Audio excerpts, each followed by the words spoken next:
Going on, family? Been a minute, as always. It's always been a minute when I come on. Hope everybody's good. I'm gonna kind of dive right in. The purpose of this video is for us to explore, where is the land according to the Bible, according to what the Most High promised the children of Israel, the 12 tribes. There's a lot of debate. Some say it's in America, some say it's in Africa, some say it's in the Middle East. So I think it's important that we dive in and understand, so that we're not misled in any way. Me, I just want the truth. I'm not tied to any land. What I mean by that is I'm not stuck on one place. I just want the land promised to my forefathers, Abraham, Isaac, and Jacob. Yep, we know we have ties to Africa. We have ties to America because that's where we've been. So we can't deny any of our heritage, where we've been, but what I want to do is focus on the land given promise to Abraham, Isaac, and Jacob, the land that the Father laid out and told Abraham, this is your land, and it's for the 12 tribes. We know that Ham had his land, Shem had his land, Japheth has his land. Shem's land is not just one spot. Like, what I mean by that is sometimes we kind of attribute the 12 tribes to all of Shem, but that's not all of Shem. We know there's other sons that sprung from Shem besides the promised seed of Abraham. So sometimes we kind of condense that into one sometimes. I don't know why, but Shemites are more than just the 12 tribes. But Shem has his land. He has a vast land. Japheth have his land, and Ham has his land. And all three were blessed. There's something about each one's land that's beautiful, is blessed, and they have different resources, just because, a lot of times we tend to focus on Ham's land because it's blessed and it has resources, but so does Shem's land. So does Japheth's land. Each one was blessed, given something. We know that Africa has a lot of untapped resources, but is that the land? Let's see. You will see. I'm gonna share my screen here.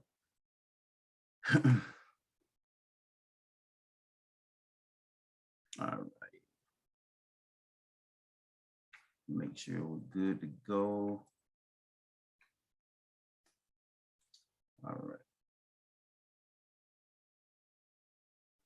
What I really want to talk about is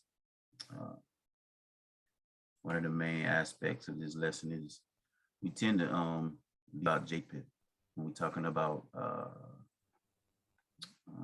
what's hidden in his hand, in a sense. And we know that Japheth has had his hands on the Bible, but it's like he's hidden his hand. But we're gonna check him out. We're gonna check him out.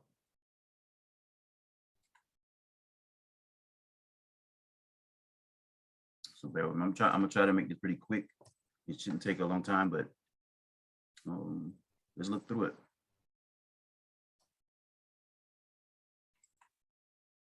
All right.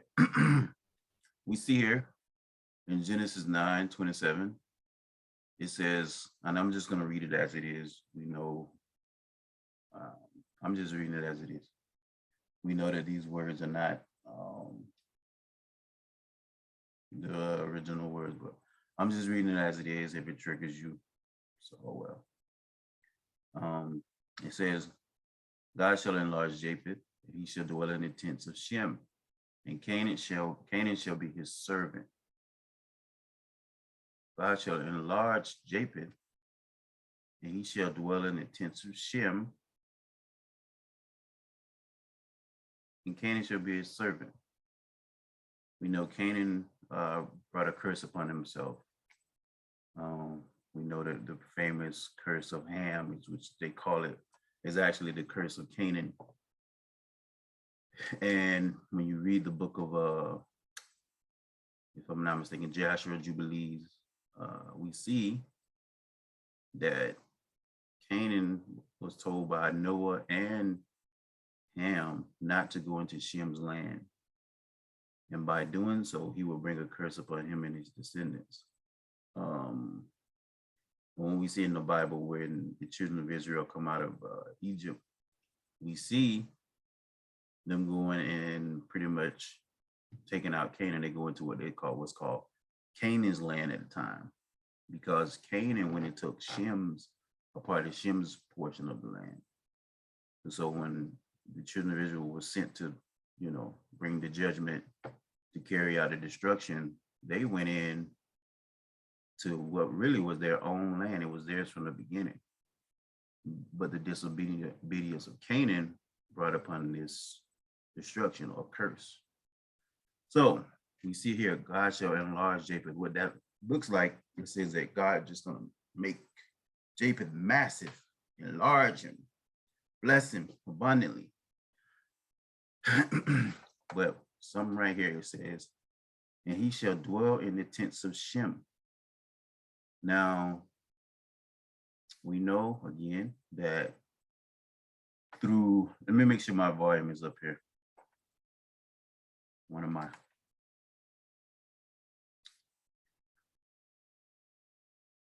Make sure my volume is up. I'm sorry. Give me a second here.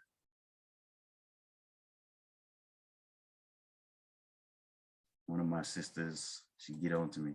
Brother, you can turn up your volume. One of my sisters from the continent.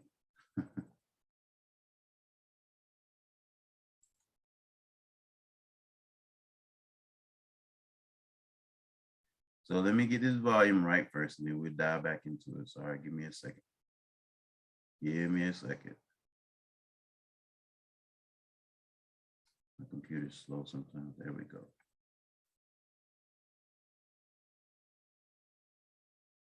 All right. Hopefully you can hear me very well now. But it says, God shall enlarge Japheth, and he shall dwell in the tents of Shem. So according to each son that was told by Noah, they were given their land, and they were told not to invade the other brother's land, lest they brought a curse upon them and their descendants. Now, why is Japheth dwelling in the tents of Shem? Wouldn't that be wrong or part of would they bring a curse? But they put this word here, enlarge means, it makes sound like, okay, the Most High is going to enlarge him to the point where he's going to dwell in the tents of Shem. But if you look at Japheth's land, Japheth has a vast land. So, and we know Africa is the largest continent. But if you look at Japheth's land, Europe and parts of Asia is also very huge when you combine the two. All right, let's go. We're going to click on it here. See, we see Strong's H6601. Let's click on this word enlarge and see what it means. Let's see what it means. We have right here that the KJV translates Strong's whatever in the following manner. And the word here is patah. Let's hear it. Strong's H6601. Patah. Now, down here you see all these definitions that they put there. Right here. And I want you to remember something. This here is not inspired by the Most High. It's not scripture. This is them putting the definitions And of course, they would list, Japheth is the one controlling this.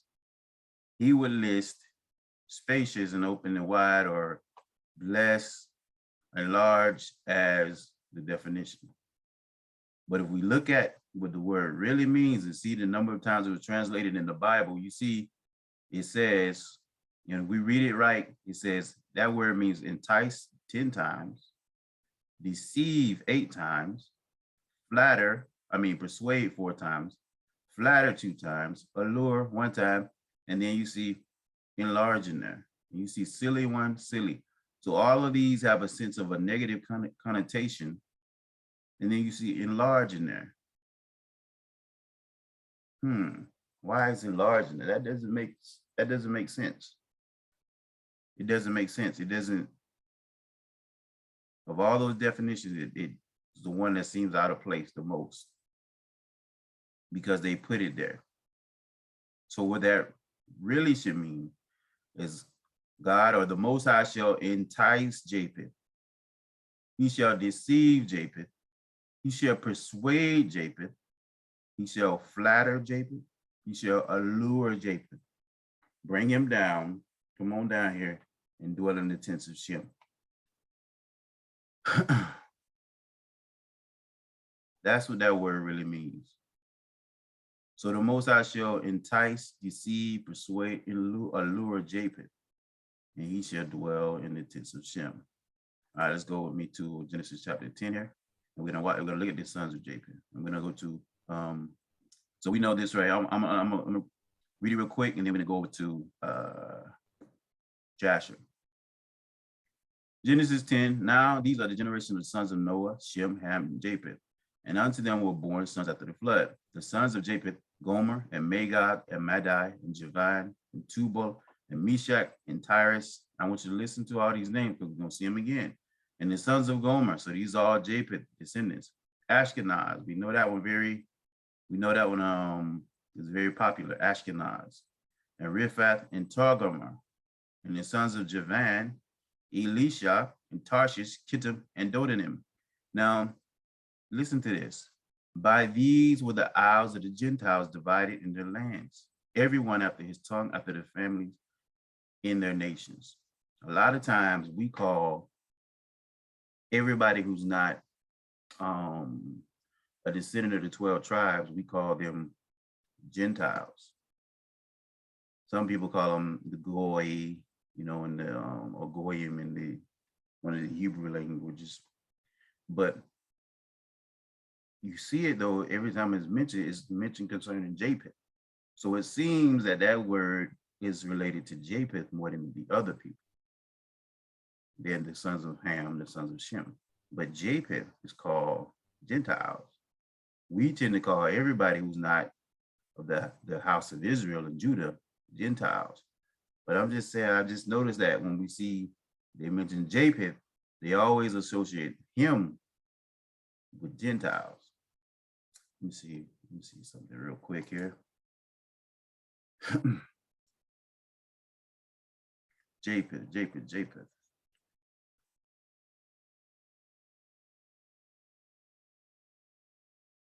Okay, listen to this. So you saw it was talking about Japheth, right? The Gentiles, but I just want to read this real quick. And it says, and they shall fall by the edge of the sword and shall be led away captive into all nations. And Jerusalem shall be trodden down of the Gentiles of Japheth until the times of the Gentiles be fulfilled, until the time of Japheth be fulfilled. Now, I know when you go into the Strongs, you find these other definitions. I'm just talking about with the Bible, with the concordance and all that, you go into that, you find Gentiles, what it says, the other nations, just anybody else, period. But the Bible always associates Gentile with Japheth. Now, I could be wrong on that, but I'm just saying when we look at it, that's what it says. That's every time we see it. So keep Japheth in mind. Keep these Gentiles. This land, Jerusalem, shall be trodden down of the Gentiles until the time of the Gentiles be fulfilled. And the children of the land of Jerusalem are led away captive into all nations. another thing. I notice we tend to focus on one place on the earth, but the Bible keeps telling us that the children of Israel were scattered into all nations. We tend to focus on, oh, we came from Africa. But the Bible says we were scattered into all nations. So when people talk about us being in the Americas already, some of us were already here. Some of us was like in the Spain and Portugal. I hear that a lot, but we were in other places in Europe too. People there right there in the Middle East and East Asia. So our people were scattered into every nation. I know we like to focus on one, but we were scattered into every nation. All right. Oh, it's something else I want to show you real quick. So Genesis, let me see, make sure. All right.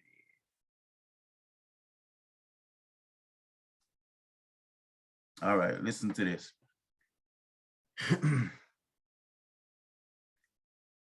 Let's go to Genesis.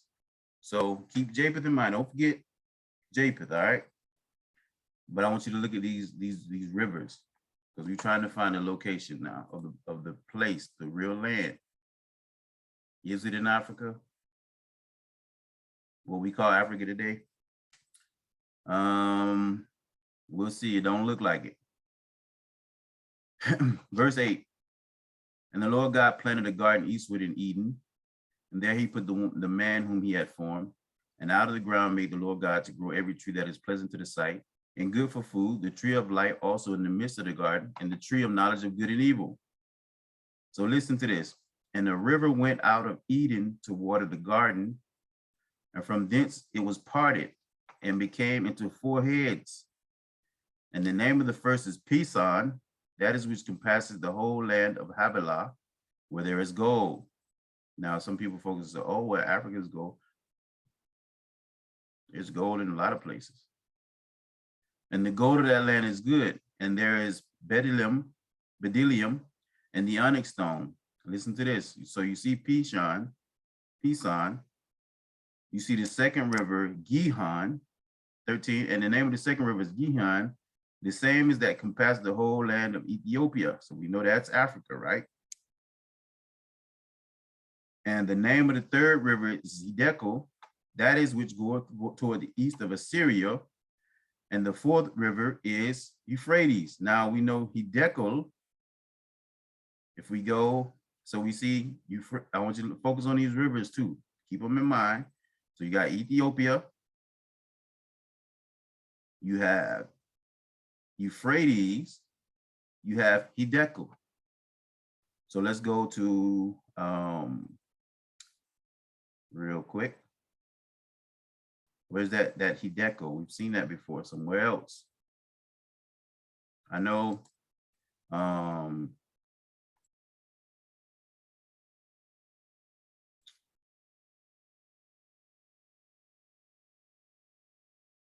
let's go.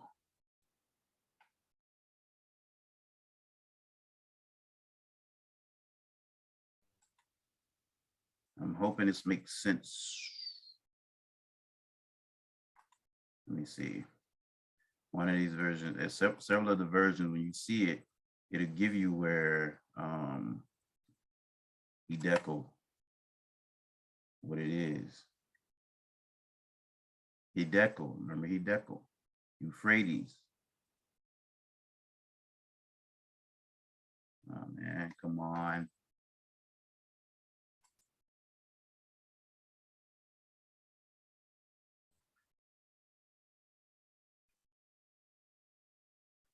So we see Hiddekel, right? So verse 4 is Daniel.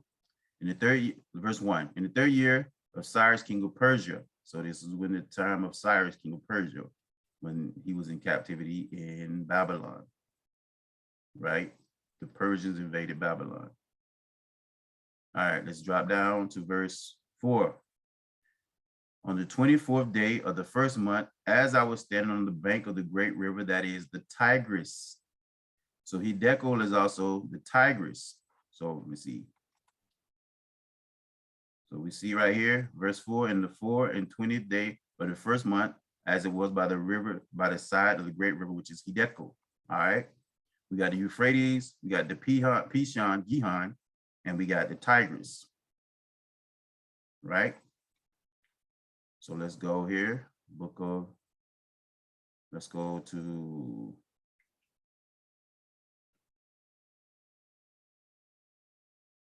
let's go here. Go to Jasher.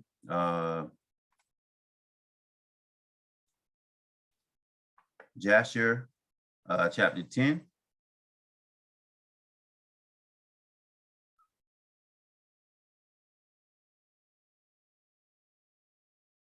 Let's go verse 4, all right? And the sons of men built many cities according to their families in all the places where they went and throughout the earth where the Lord has scattered them. And some of them built cities and places from where they were afterward extirpated. And they called these cities after their own names or the names of their children or after their particular occurrences. Remember, I said Japheth tends to try to hide his hand. But I want to tell you something. We acting like these books, like they were hidden from us, but truth be told, they were always there. When I was in church, 2010, 2009, I started reading the book of, I was still in church at that time. I left church as the Most High told me, at the end of 2010, 2011, beginning of 2011. I don't think, if I remember right, I didn't, 2010 was the final, when I left the church at that time. And I told part of my story that, you know, I visited church twice more after, like, you know, some years after, because I was trying to see, because I thought maybe I missed it, you know. And when I went there, I understood, no, I didn't miss it. There's nothing here. He's not here. And I'm not saying he's not in any church, but he wasn't in the ones I went in. So let's look at this again, all right? But my point is saying that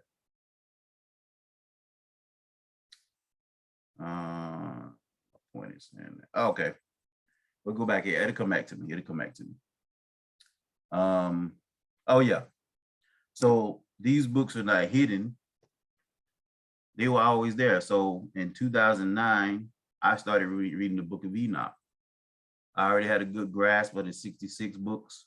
So I started reading the book of Enoch. So I started branching out before I even awakened, because I wanted to see there's more to it. And these books that they were talking about were not canon. I wanted to know why. And I wanted to know what was in there. And why are they trying to hide them from us? Right? So my point is, the books are already there. It wasn't hidden, it was there. These books have always been there. We just didn't look. They just told you don't look at them. So it's not like it was in. Everything's pretty much been in plain sight. We just wasn't looking. And one of the things, I was listening to something about the Illuminati, and one of their things is they have to put the truth in plain sight. And they know this because they said if they do not, that these other beings, these other celestial beings, okay, angels, will stop them if they don't put the truth out there and let man make the choice. So these things are available. You just have to search, look. And this was, all we had to do was online search and find out what these books were. I mean, they've always been there. But Japheth tends to try to hide his hand. Verse 6, and the sons of Japheth, the son of Noah, went and built themselves cities in the places where they were scattered. And they called all their cities after their names, and the sons of Japheth were divided upon the face of the earth into many divisions and languages. Now I want you to listen to these names, all right? And these are the sons of Japheth according to their families: Gomer, Magog. We just read these same names in Genesis 10. Medai, Javan, Tubal, Meshach, and Tyrus. These are the children of Japheth according to their generations. And the children of Gomorrah according to their cities were the Frankum, who dwell in the land of Franza by the river Sina.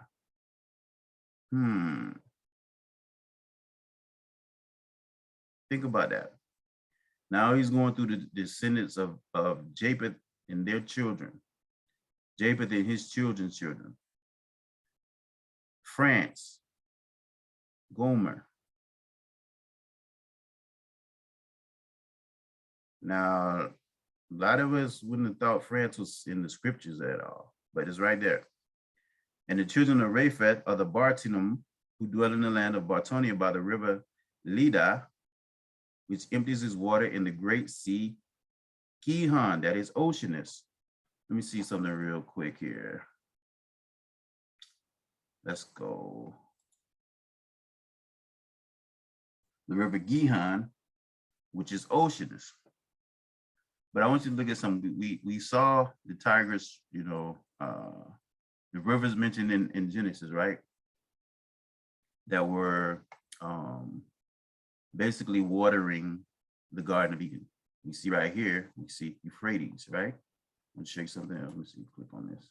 All right, you see Euphrates right here.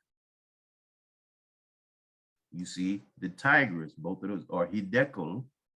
Remember, Daniel was in the land of Babylon, and the Iranians, Elam, Persians, Shemites, original Shemites, original Elamites, the sons of Shem, were black. Shem, Elam, the Elamites, Persians, came over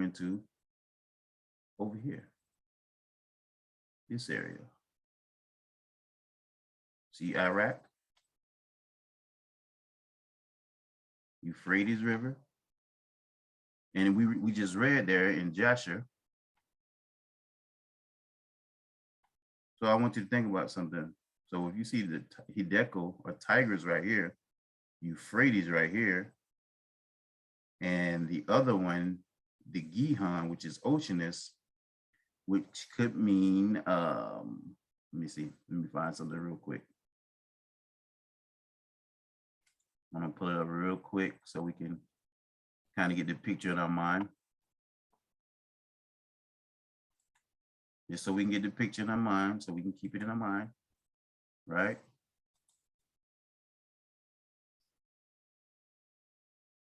The rivers that basically, so we see Pison right here, right? The Pison or Pison. You see the Gihon right here, and it says compass Ethiopia. We see Hiddekel or the Tigris, and we see Euphrates, right? So if we go back to right here, so Tigris and Euphrates are here, and we see Tigris and Hiddekel, Euphrates here, and we see Pihon and Gihon. Let me see, can I find, I want it to be kind of clear. All right. So let's say Tigris, Euphrates here. The other two, they say, it has to be, it's near Ethiopia, or it waters Ethiopia. So it's got to be connected to Africa, right? And the other one, Pihon, it's got to be somewhere over here too. Now the Tigris, Euphrates, these rivers are together, they water in this place. So look, let's look at something real quick. This is an old map, but we're gonna come back. We're gonna come back.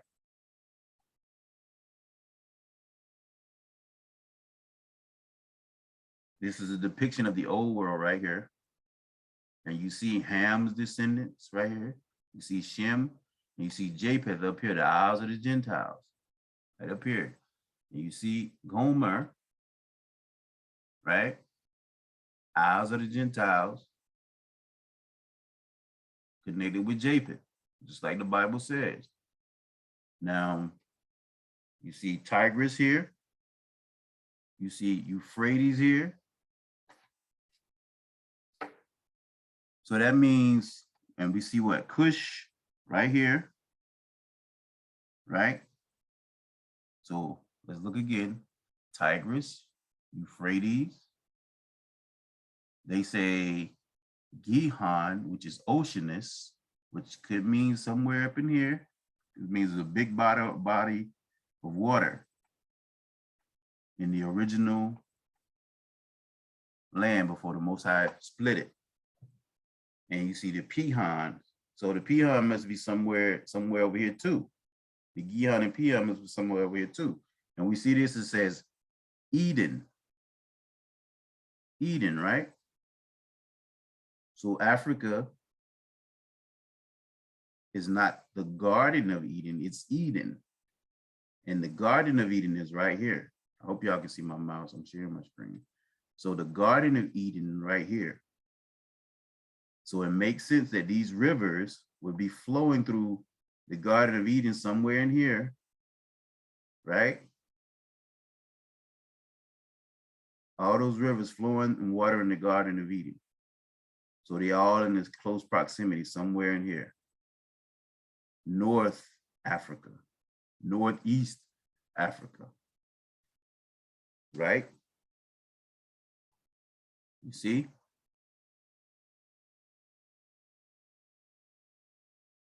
We're gonna get to where the Bible talks about the Euphrates River, but you see, Garden of Eden, remember, and he said the cherubim, he kicked Adam out of the garden. The Garden of Eden, not Eden, the Garden of Eden where Adam was, which is of course Eden, but the garden where Adam was, he was kicked out and the cherubim was placed here eastward to keep him from coming in. The cherubim with the flaming sword was placed here eastward to keep Adam from coming back in there, according to the Bible, right? To keep anybody from coming back into the Garden of Eden. Of course, before the flood, what we see at these places right here.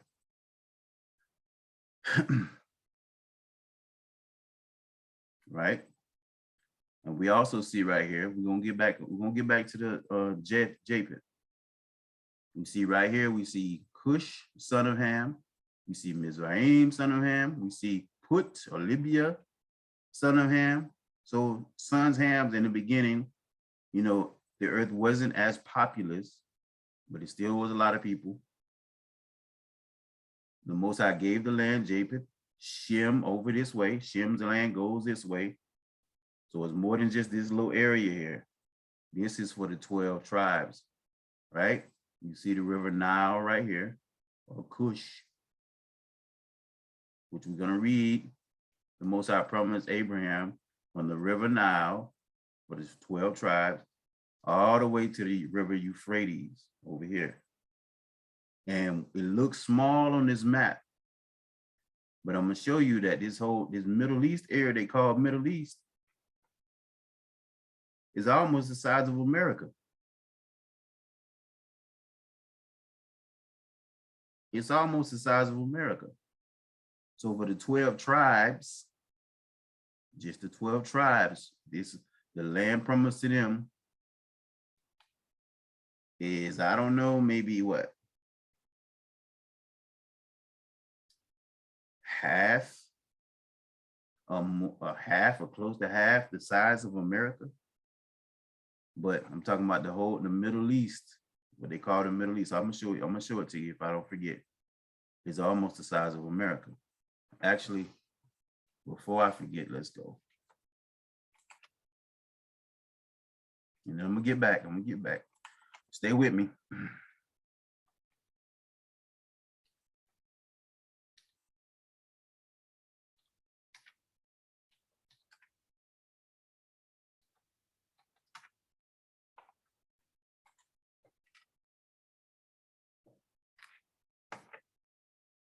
So look at this. Look right here.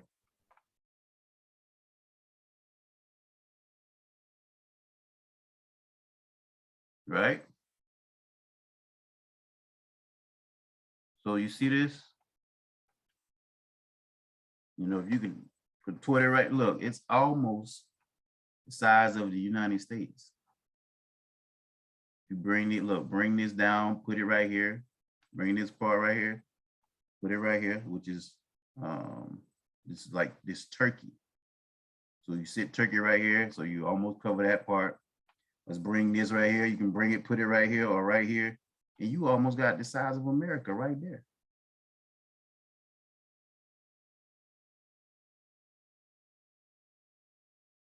You wouldn't think that it was that big. And who knows, might be even bigger. But the land, so when people talk about the land of Israel, they like to tend to point to this little area right up here, something like this. But no, the Most High promised Abraham from the river Nile, somewhere running there. I think this is Egypt, but from the river Nile all the way to Euphrates, somewhere in here. I think, yeah, somewhere here. So let's say what? So all of this, somewhere here. So you got almost half of America. Did you know something else about America? So we got all these people in America.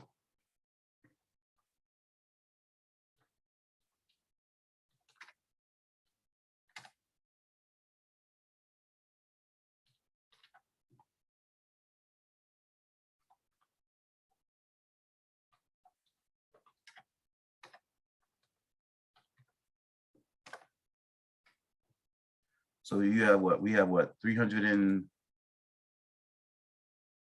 I don't know, something million people in America. 310 as of 2014. I think it's close to 330, somewhere 330, 350, because everybody don't do the census, whatever. But you see right here, 47% of America's land is uninhabited. And we got 300 and something million people here. Now, would 300 and something million people go back to the promised land? I don't know. The Bible tells us a remnant. But you see, with all those people here, we have 300 and something million. You still have half of America uninhabited. So 300 and something million can easily fit into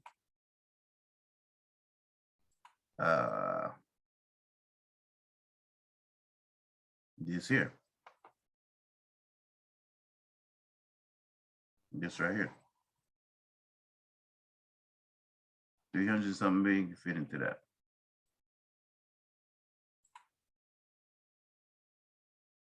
What is this?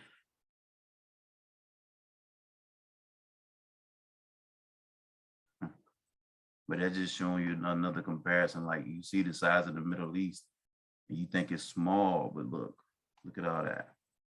What's called the Middle East now. It's huge. If you bring that up, you see you covering a lot of America. It's crazy. But anyway, let's get back to it. So it's not a small land that he promised Abraham.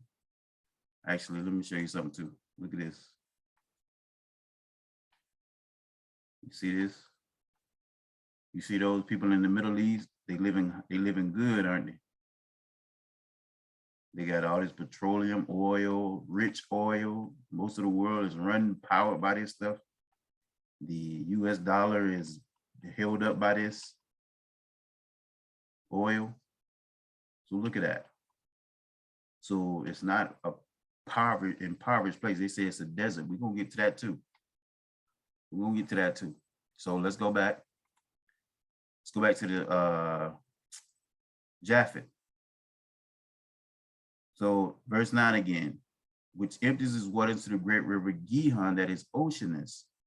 So Gihon, somewhere maybe up in here, I don't know. It's like It's a bigger body of water than what they say. It's not just a river. They said it's oceanous, so it could be up here somewhere. So this is the garden. You got the Tigris Euphrates over here.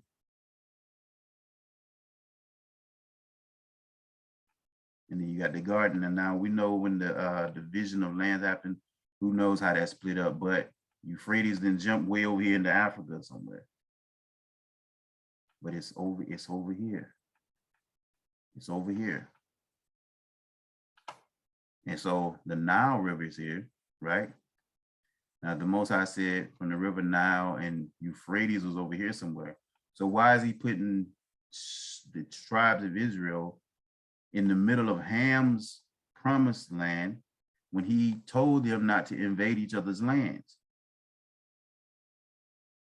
That they will bring a curse, that Canaan will bring a curse upon his descendants for coming into the land of Canaan, as they call it. Now, some people say Canaan is down here in Africa, right? Right? Maybe that's where Canaan was supposed to go in the beginning. Canaan had a land he was supposed to go, but he went over here into Shem's.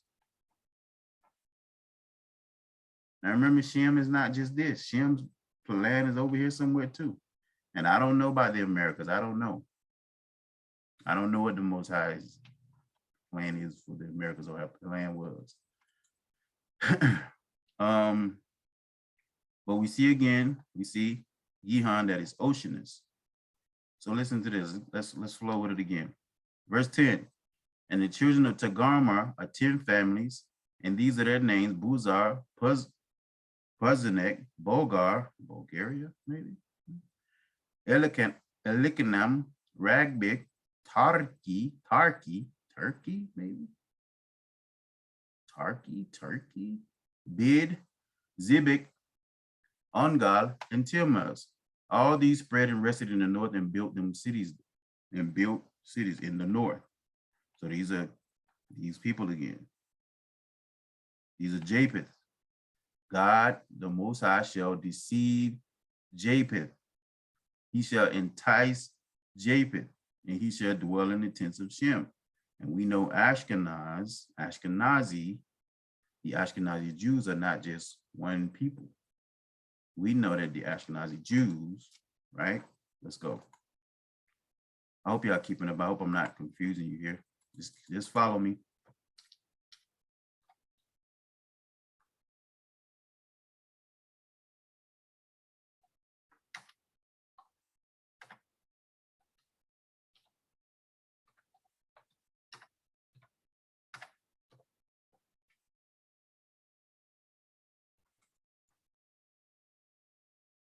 Listen to this.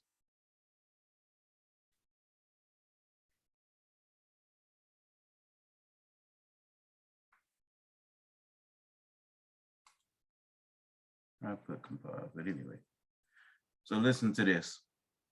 Genetic studies on Ashkenazim research both their paternal and maternal lineages as well as autosomal DNA indicate that Ashkenazim are a mix of Levantine or the Levant, which is maybe, and European, mainly Western and Southern European ancestry. Listen to this. One of the two major ancestral group of Jewish individuals comprises those whose ancestors live in Central and Eastern Europe. Did you see that? So we see that these people, as we see here, they built cities in the north, rested in the north and built cities, but along with the rest of Japheth's descendants. We already know that they're European. Verse 11, and they call their cities after their own names. Those are they which abide by the rivers Hetlah and Italic unto this day. Italy. So we see France up here. We see Italy, possibly Turkey from Togarmah. And if you do a little searching, you'll see that Turkey, the Turkish and the Ashkenazi Jews will tell you they're cousins. And the Turkish people And they tell you these are Turkish, the Ashkenazim, but Turkish Mongoloid people, they say.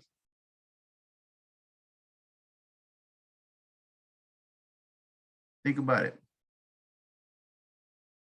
The Turks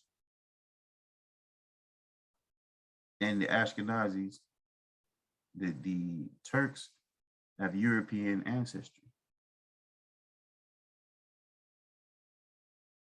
They also, the Turks are Japheth's descendants. Verse, you see that we see Italy.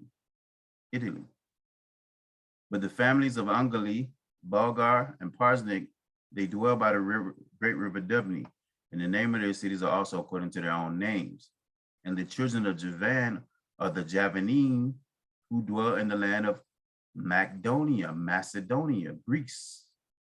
Javans, the Greeks. And the children of Medari are the Orelium that dwell in the land of Kherson. The children of Tubal are those who dwell in the land of Tuscany by the river Pashia. And the children of Meshach, when you look up this word Meshach, and when you get to the root of it, you'll see Muscovy, Moscow, or the Shibashni, and the children of Taurus are Russia. Meshach, Muscovy, Russia. You see any kind of coming together here? These are the European Japheth descendants.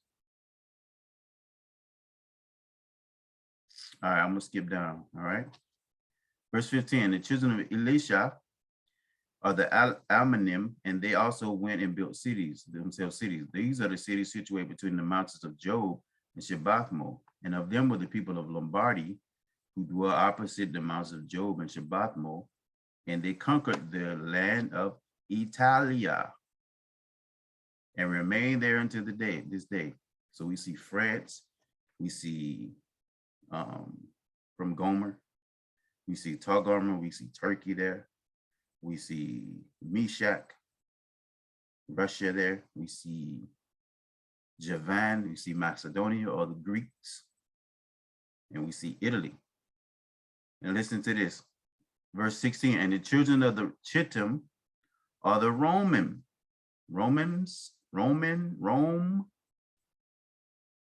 right? Who dwell in the valley of Canopia, the river Tibria.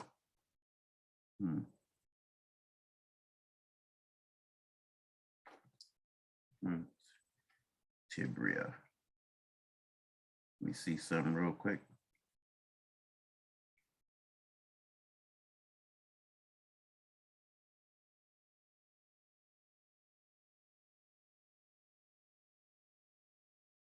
Tibro. Let me see.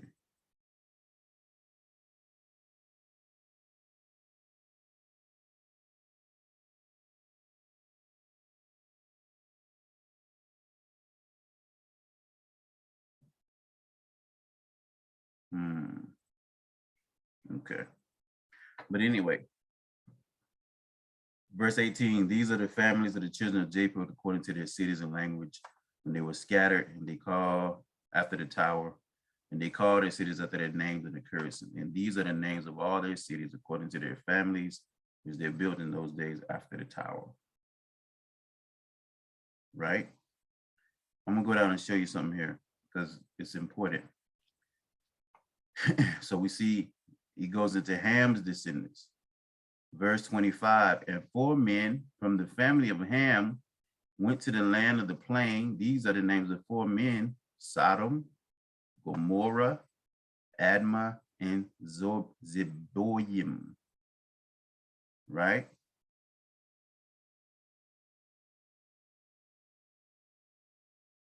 Go back up one verse. And the children of Canaan also built cities there and called the cities after their names, 11 cities, others without number. And 4 men from the family of Ham went to the land of the plain. right? These are the names of the four men, Sodom and Gomorrah. Those are the two I want you to focus on, Sodom and Gomorrah, right? And I want you to see something here. So keep these in mind. Sodom and Gomorrah. In verse 31, the sons of Shem, I want you to focus on Elam. All right, Elam. Sodom and Gomorrah. And the sons of Shem, Elam. Right? Sodom and Gomorrah, Sodom and Gomorrah, Sodom and Gomorrah. Now we know from the Bible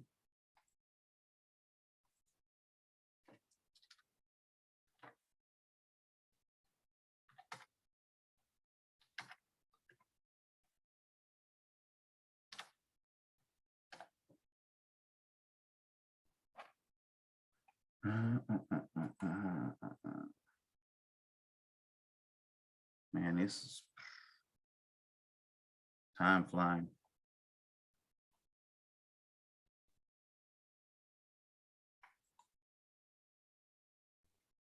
We know that the Most High destroyed Sodom and Gomorrah. He went and pleaded with he went and spoke with Abraham. Abraham pleaded with him that he didn't destroy it, right? Let's go verse, this is Genesis 19:24. Then the Lord rained upon Sodom and upon Gomorrah brimstone and fire from the Lord out of heaven. And he overthrew these cities and all the plain and all the inhabitants of the cities that which grew upon the ground. And Abraham got up early in the morning to the place where he stood before the Lord. And he looked down toward Sodom and Gomorrah and toward all the land of the plain and beheld, and lo, the smoke of the country went up as the smoke of a furnace. So let's go. Sodom and Gomorrah, right? Some people even tell you that Sodom and Gomorrah is right here in the land of Israel. Now, the Most High told Abraham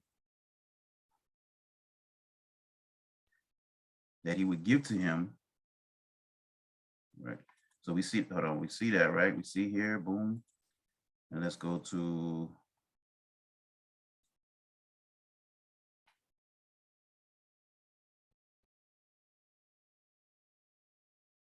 the promise to Abraham. So listen, Sodom and Gomorrah, it was listed as men from the children of Ham, but it was listed right after, we read in Joshua, it was listed right after Canaan. So it's possible that they were amongst those people that went into Shem's land. So let's look. Verse 18.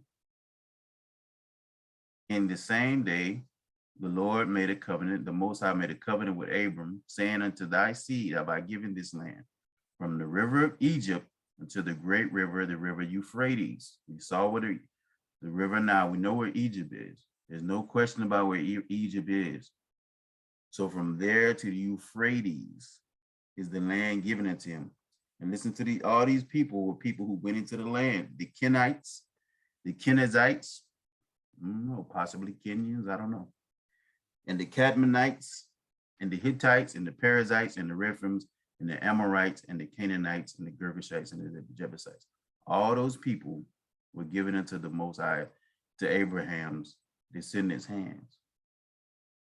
Because these people were dwelling in the land of Canaan, which is Shem's land. It's not really Canaan's land. So if we go here to this map, I'm gonna try to find you a better picture of a map too, a bigger picture, but I'm just showing this for now because it has this drawing here. I like this sketch because we see the Garden of Eden here. We see Eden. All right. So this map is called Map of Nations of the Ancient World. So you see the ancient world place right here because it's the title of this map. That doesn't mean this is the ancient world. That's the title of this map. They put the title of the map in the middle of the map.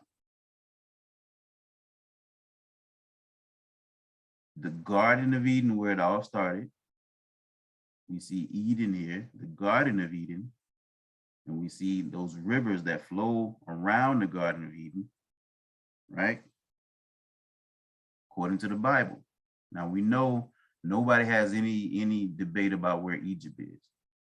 Right here. Up in this area here somewhere, right?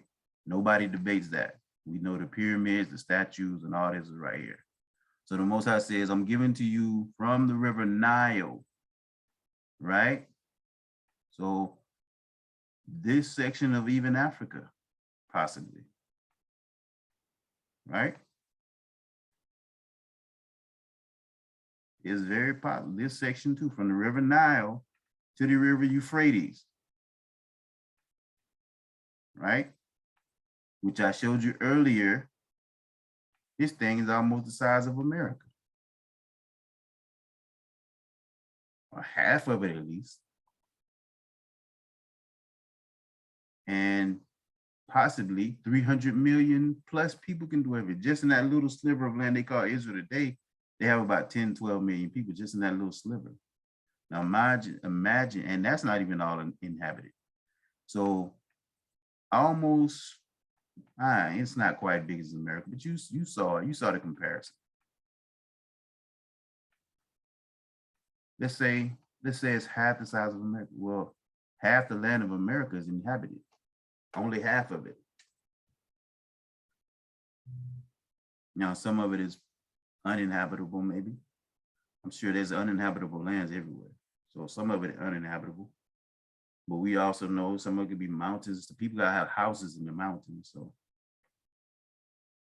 anyway, so from the Euphrates, what the Bible say, to the Nile is the 12 tribes land.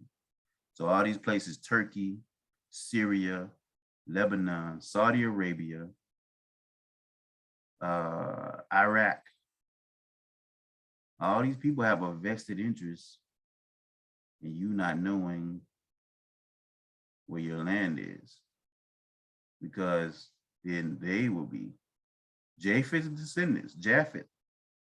When you look into these people, you'll see that Japheth's descendants. But you see over here Persia, and you also see Elam. This is actually our descendant.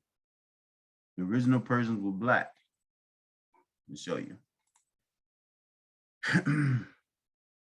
Actually, let me not get off topic. So you see again, from here to here, Euphrates, all these places that run around close to the Garden of Eden. And it makes sense that he would set the cherubim here to keep you from coming in, to keep Adam and Eve from coming in, anybody from coming back in there before the destruction. It makes sense.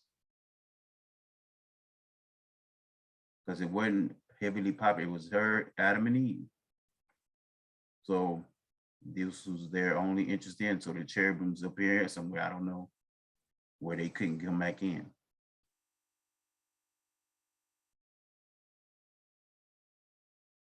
And the Bible says, Revelations, that the Euphrates River will dry up to make way for the kings of the east. Let me find a good map. Let's go here. So we'll say here, the kings of the east. These maps are small as heck. So Euphrates over here somewhere. The kings of the east over here, they're gonna come down to this place. So let's say some like say Euphrates somewhere here in Africa. So where the kings of the east? That's the ocean. They said this is the promised land. Euphrates River has got to be in the promised land. So where the kings of the east? That's the ocean.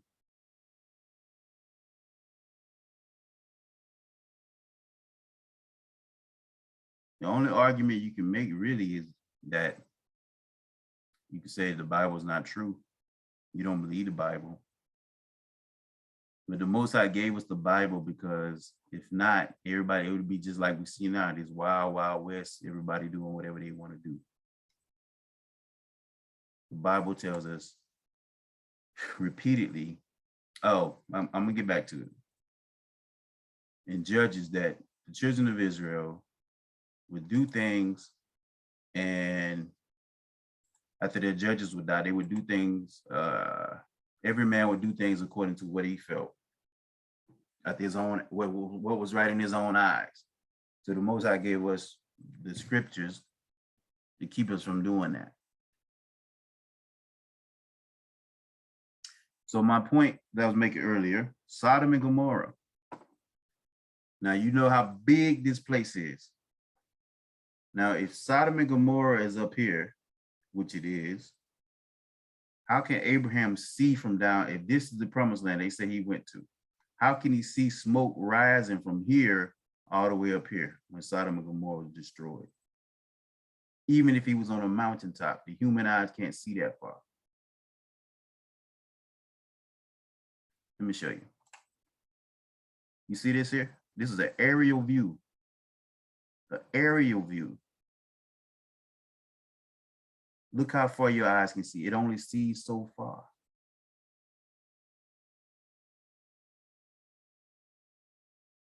Oh, this person might be standing on top of this.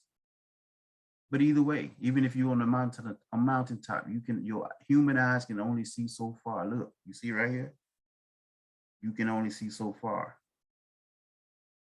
So how is he seeing from here up to here? It said he got up in the morning, he saw the smoke ascending. Even in the cities we live in, when we can't see smoke, you know, to a few miles down the road. A lot of times we don't see it till we get close to it. But you talking about thousands of miles. You think he saw that? No, he was up here. He was over here somewhere. He was over here, and he looked, and he was over here in this land, and he was able to see in Sodom and Gomorrah. The children of Ham, possibly Canaanites, are related to Canaanites, who went into the land where they weren't supposed to be. And he promised to give unto him these Canaanite people in the land of Canaanites. These are families within the land of Canaan. He promised to give Abraham these people from the river of Egypt unto the river Euphrates. The Most High God shall deceive Japheth, and he shall dwell in the tents of Shem. He deceived Japheth. Now, where is Japheth? Where are they? Let's go to the book of Joshua. Let's look. I want you to see something else. I want you to see it again. It's not just in one place.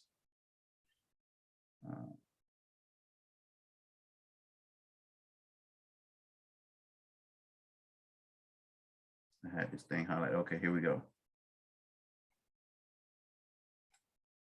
Read this right here. And it was in the 15th year of Abram's dwelling in the land of Canaan, which is the 70th year of the life of Abram.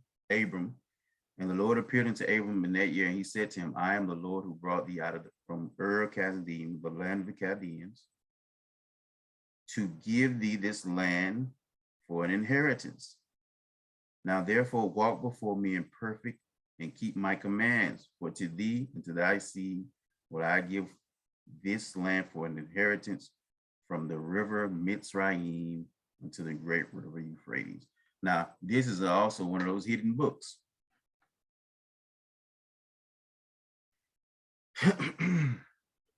Now think about it. You know, when the Ashkenazis first came out, they were considering going into Uganda, right? You know, the Most High said he would not enlarge Japheth, but entice Japheth and bring him down into the lands of Shem. He said it. So when they went probably over to what we know as Israel today, They probably looked at Atlanta like, man, this is a desert. This is a desert. Why would we want to go? Let's go where some resources are. But then they saw that don't make sense for them to be in the land, that land where these resources are, because they surrounded by black people. They can't call it the promise. So Most High in his infinite wisdom, he made them think about it and brought them back up, which they never went down there, but brought their minds back up from going down there into the land of Shem. Just like he said, I will entice them and bring them back into the land of Shem. We see it right here. Again, he gave her an inheritance from Mizraim. There's no doubt about what Mizraim. Nobody doubts that. Nobody doubts where Egypt is. Now, some people say it's Egypt over here. I don't believe that, but I'm just saying, most of us know where Egypt is. But they said, man, but that place is like a desert. Why? Who would want to go there? I'm glad you said it. I'm glad you said it. Who would want to go to that land, Israel, now? It's like a desert, right? I know Africa do. We do. But listen to this. The wilderness, Isaiah 35. The wilderness and the solitary place shall be glad for them, and the desert shall rejoice and blossom as the rose. What? This is actually us going back home. This is when the chosen seed go back home. The wilderness and the solitary place shall be glad for them, and the desert shall rejoice and blossom as a rose. That place you see over there, that's like a desert right now. It's going to blossom. The place of the land is going to rejoice as we come back home, and it's going to blossom. Go back and read 34 for context, but you'll see. You'll see. It shall blossom abundantly and rejoice, even with joy and singing. The glory of Lebanon shall be given unto it. Lebanon. Why is it talking about Lebanon? It's talking about the glory of Lebanon, the beauty of Lebanon going to be given into our land. Because also Turkey, Lebanon, all that's in the middle of the river Egypt, Mizraim, and Euphrates. That's our land too. They shall see the glory of Yah and the excellency of our Elimo. Strengthen you the weak hands and confirm the feeble knees. So say to them that are of a fearful heart, be strong, fear not. Behold, your God will come with the vengeance. Even God with the recompense, he will come and save you. Then the eyes of the blind shall be opened. We're talking about us being delivered. And the ears of the deaf shall be unstopped. Then shall the lame man leap as a hart, and the tongue of the dumb sing. Listen to this. For in the wilderness shall waters break out and streams in the desert. That place in Africa, Congo, isn't it? Yeah, we got ties there. You know, we should be proud of our ties there. We are Black people. But there's a difference between Ham, Shem. They're both Black. But something else gonna humble us all when we see. We are gonna see it. We're gonna see people, because of all the mixture and where they've been all this time, we're gonna see people that look a little different than us when we go into the promised land. And they're gonna be of the house of Israel and Judah. The original stock we know is Black. We know it. But it's gonna be some people that look different than us, and the Most High, they're gonna be his children.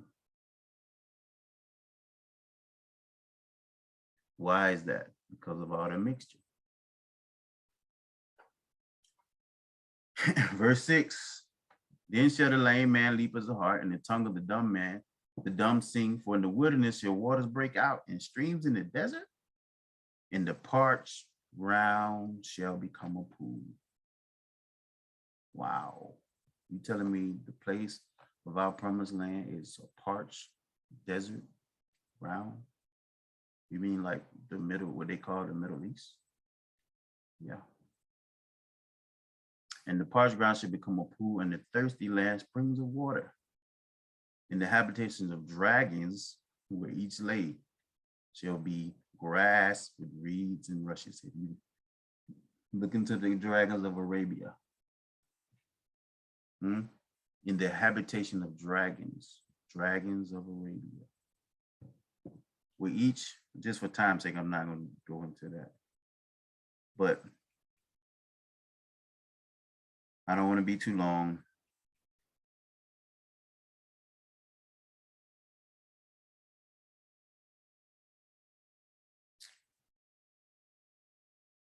Actually, I'm gonna read it real quick.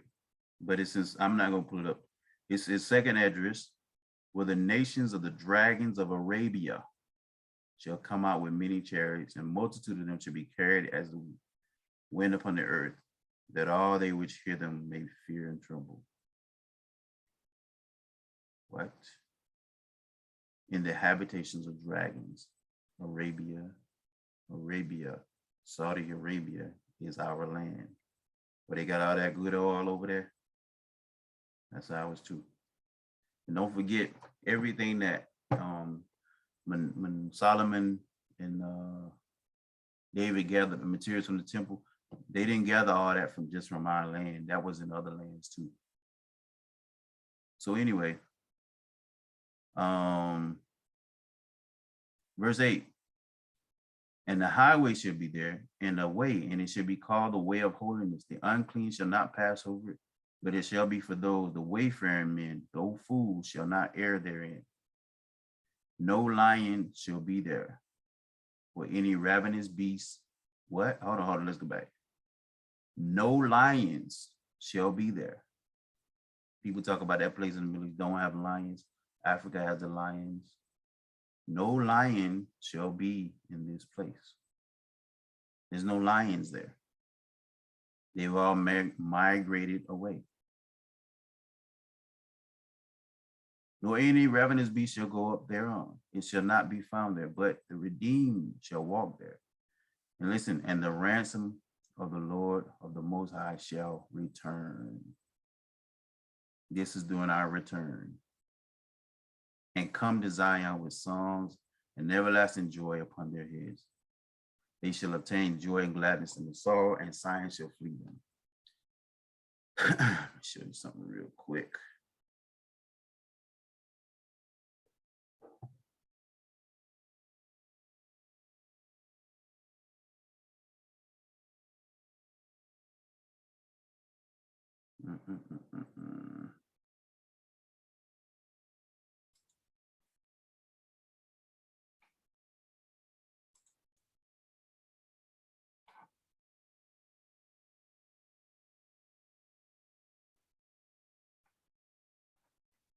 Show you something real quick.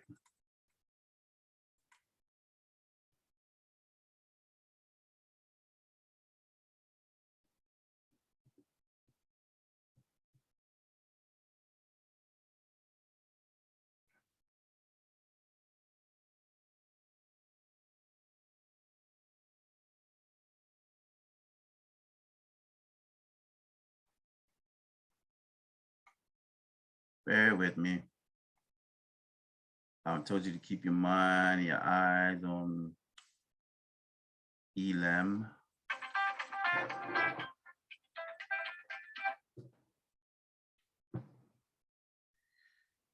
Elam.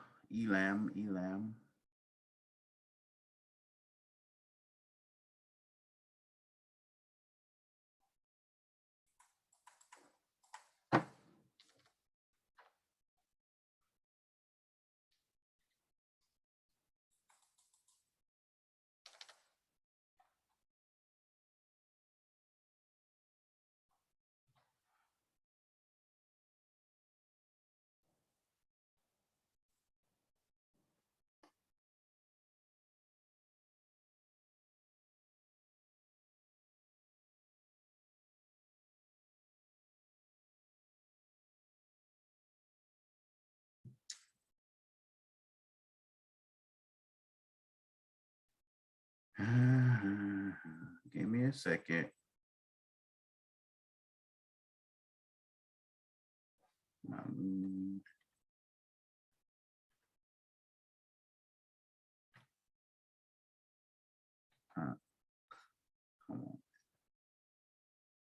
computer don't ever want to act right.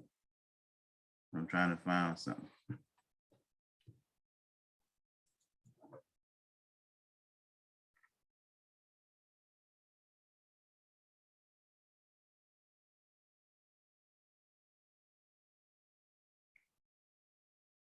Let me see here. Bear with me, bear with me.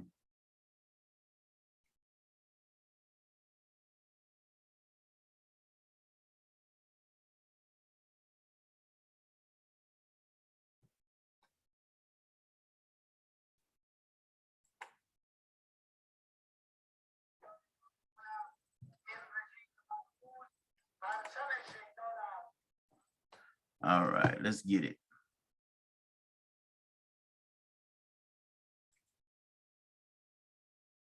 All right, back to my screen share. I want you to see something here. I want you to see something. Listen to this. Read the subtitles too.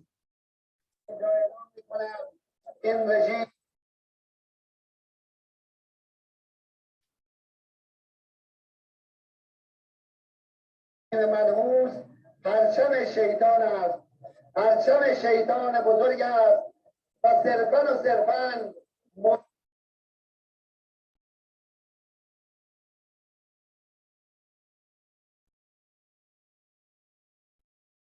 مجری دستورات آمریکا و انگلیس جنایتکار است. اونها تصور میکنند که ملت You see that? They talking about Israel.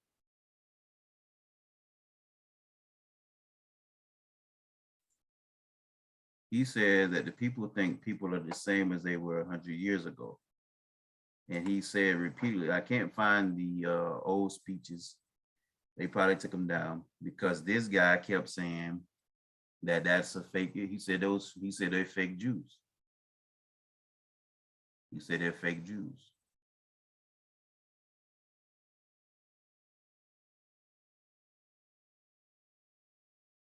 Why am I talking about Iran? Remember I said keep your thing about Elam, the Elamites, right? The Elamites are the Persians.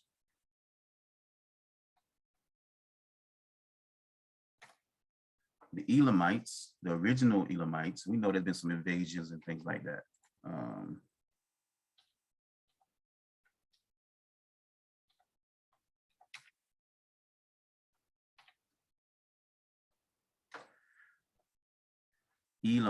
Elamites. See, you see right here? The old Elamite period, and it said pro-Elamite, prehistory of Iran. It's Persian. These are the Persians. I want to show you something. If they show it, sometimes they don't want to.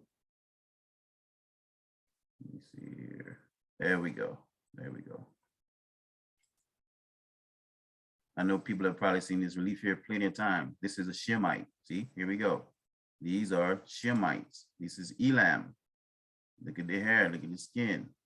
And people can't say they don't have a look at the other colors on his garment. You know, if you look at the color of that bow, they wanted to make this man look like today's Persian.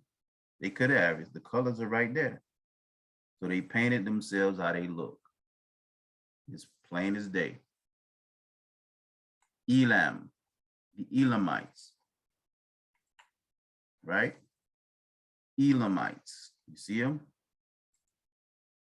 These are the Elamites. You see the various colors they have here. They got all these colors on there. So people try to say, oh, that's not what they, look at all these other colors. They wanted to make themselves look like today's Iranians. They could have. They got all the colors right there. Right? Freezer of archers at Susa. Susa. I don't know why it's talking about Egypt. It has nothing to do with Egypt. People want to make everything black about Egypt. It's not. We know that. You see, Susa. This is at Susa. Susa. What's Susa got to do with anything? Let's go.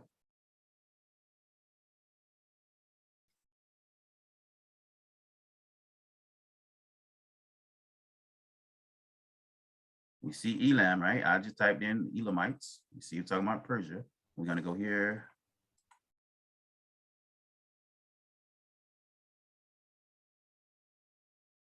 Oh, man, come on. Hold on. Man, these videos, time goes by quick.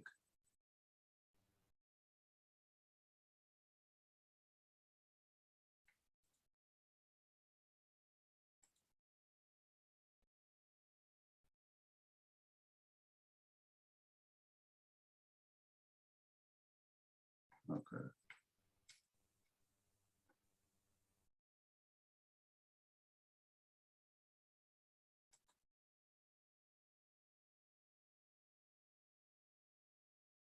Susa was what I'm looking for. I forget which chapter. I think it's you say it was in Susa, the capital, and he lifted up his eyes and behold. There we go. Listen to this. This is Daniel, verse 2. And I saw the vision, and it came to pass when I saw that I was at Shusha in the heights. Where is the province of Elam? Excuse me.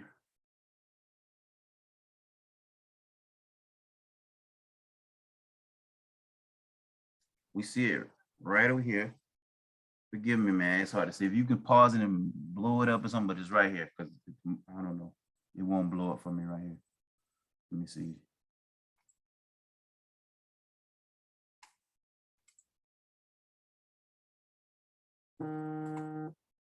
But right here, where I got this arrow, the province of Elam, right here, Elam, the Persia, right?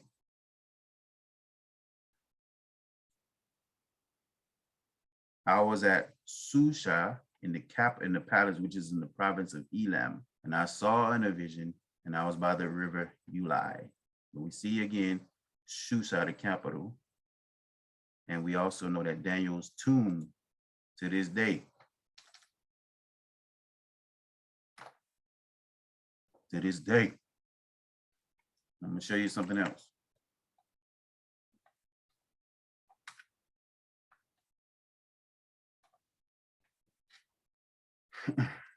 Look at that. You see that? The tomb of Daniel. Just dig into this a little further. I don't want to make the video. I didn't think I was going to be this long. But we see the tomb of Daniel is in Susa, Iran, the province of Elam or Persia, which is over in the Middle East. So they didn't come down way to Congo and take us way over there. They came right next door. They got us and took us over there. Now we know people have made long treks and this and that, but they didn't come way down to Congo. Congo, that would have been, their armies would have been done.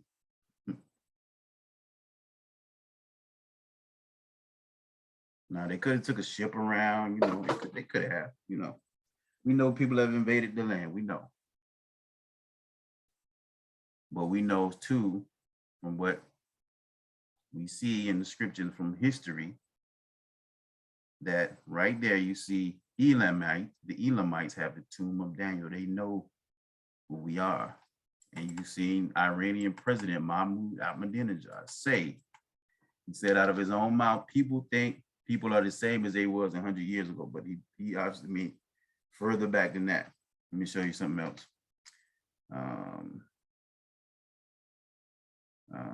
Iran invites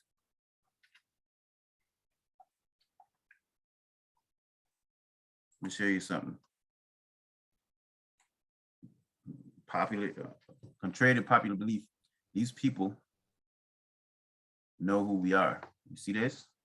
Iran is the time of Israel. This is Israel's newspaper. Iran invites Black Americans to discrimination conference because they know who we are. They know who we are.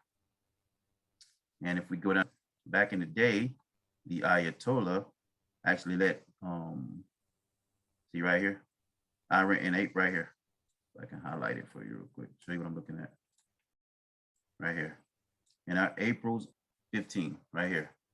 In April, Iran's Supreme Leader Ayatollah Khamenei accused the U.S. of tyrannizing its African-American citizens, saying Black people in the U.S. are oppressed, disrespected, and humiliated. You know why? Because they know who we are. They know who we are. They have a level of respect for us. The kings of the East, the kings that came from the wise men that came from the East, the Magi, often it's often told that they came from that place where Daniel was, where his tomb is. You see where his tomb at? That's where he died. We know he was there because we read it in the scriptures. He was there.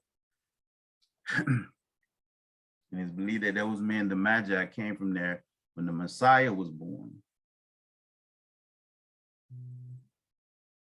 because they had been told by Daniel that they would. Ran, freeze, Black hostages.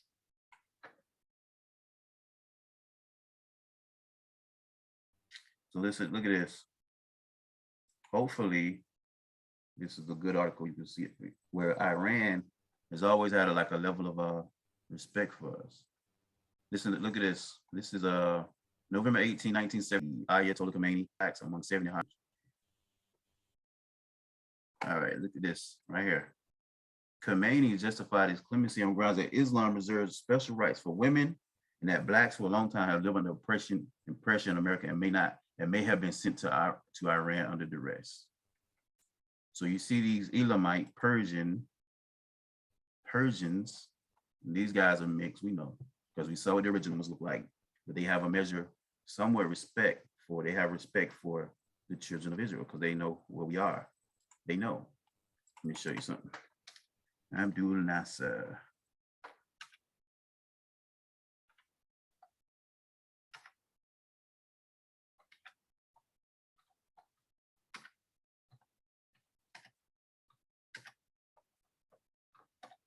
Times Magazine, this brother right here, Abdul Nasser, Egyptian president. Remember the land where the Most High promised Abraham, from Egypt to the river Euphrates.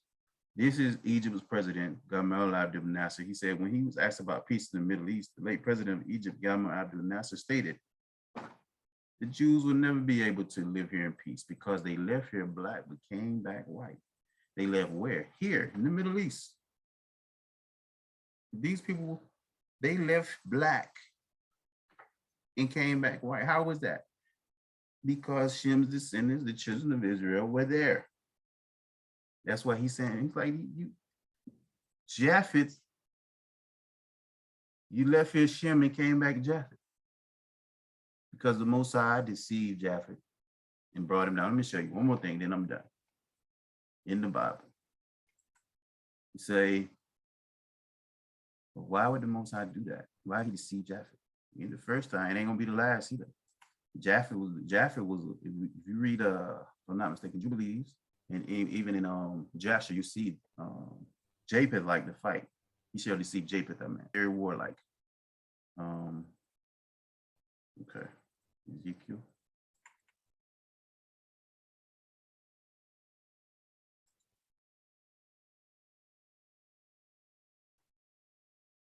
Let me see here.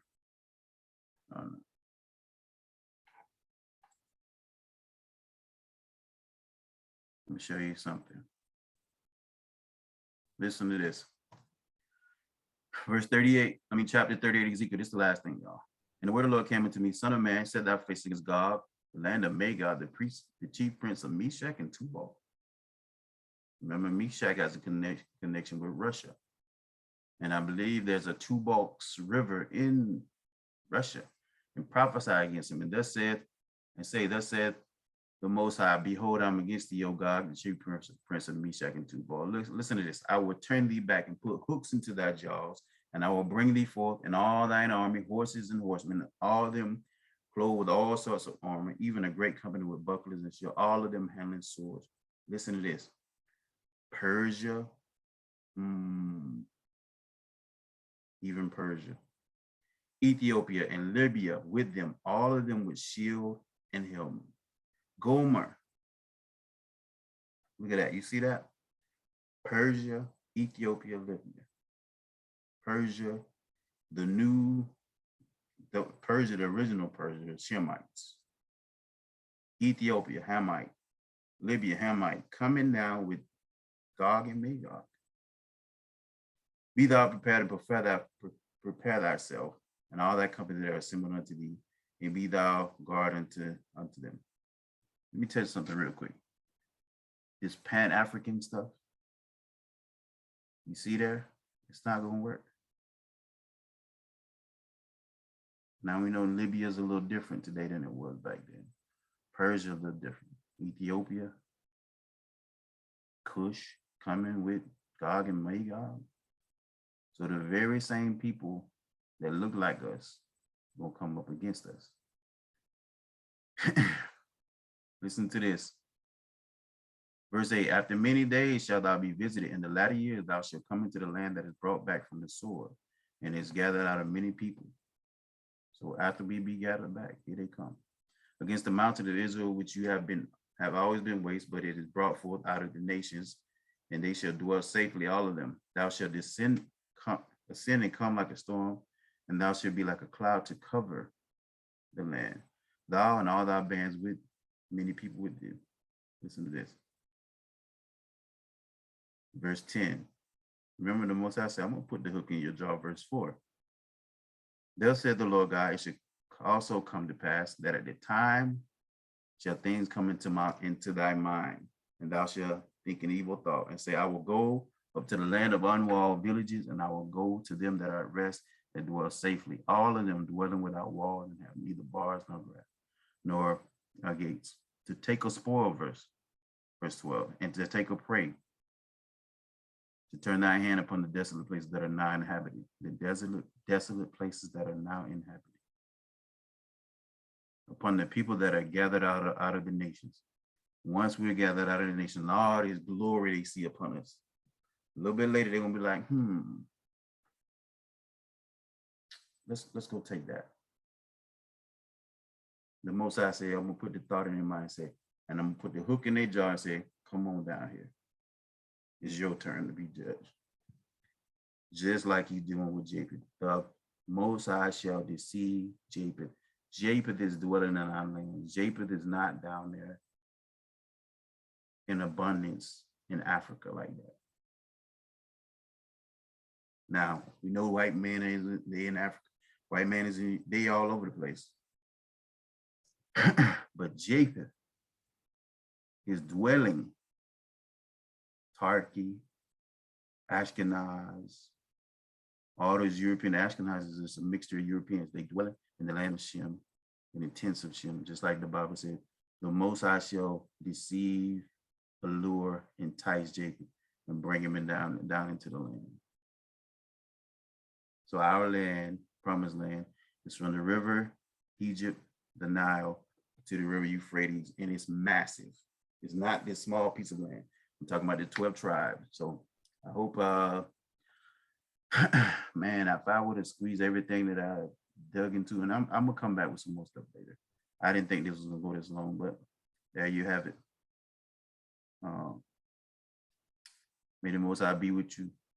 May you keep seeking his face. Don't let anybody deceive you, pull you into things that they shouldn't be pulling you into. You know, I've talked about it before, all these different, spiritualities. And the greatest spirituality you can have is to know the Most High.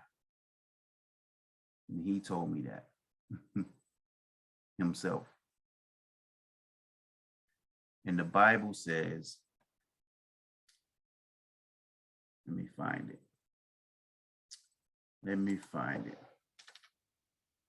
Ooh, I think it's Leviticus.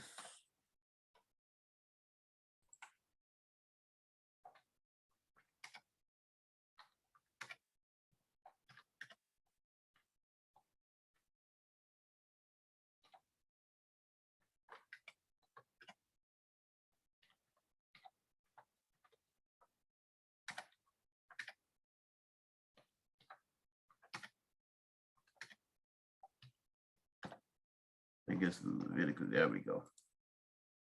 There we go. I'm gonna tell you again, repent. Should be doing it on a daily basis. Leviticus,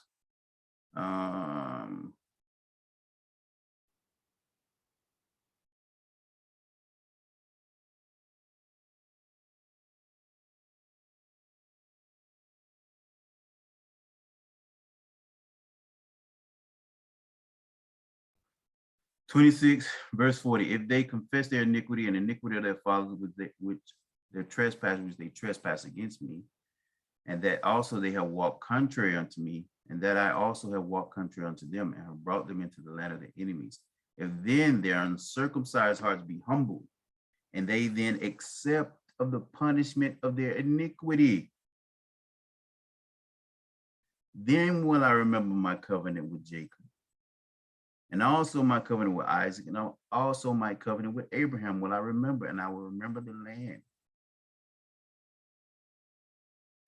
Listen to this. The land lies desolate. The land also should be left to them, and shall even enjoy her Sabbath while she lie desolate without them. But let's go back up to verse 41. If then their uncircumcised hearts be humble, and they then accept the punishment of their iniquities, then will I remember the covenant. See, pointing the finger and the blame at everybody else. Every other nation ain't gonna cut it. You have to accept what you've done. We have to accept what we've done, accept the punishment. And then the Most High will remember the covenant and turn us back from this captivity. All right, y'all be blessed.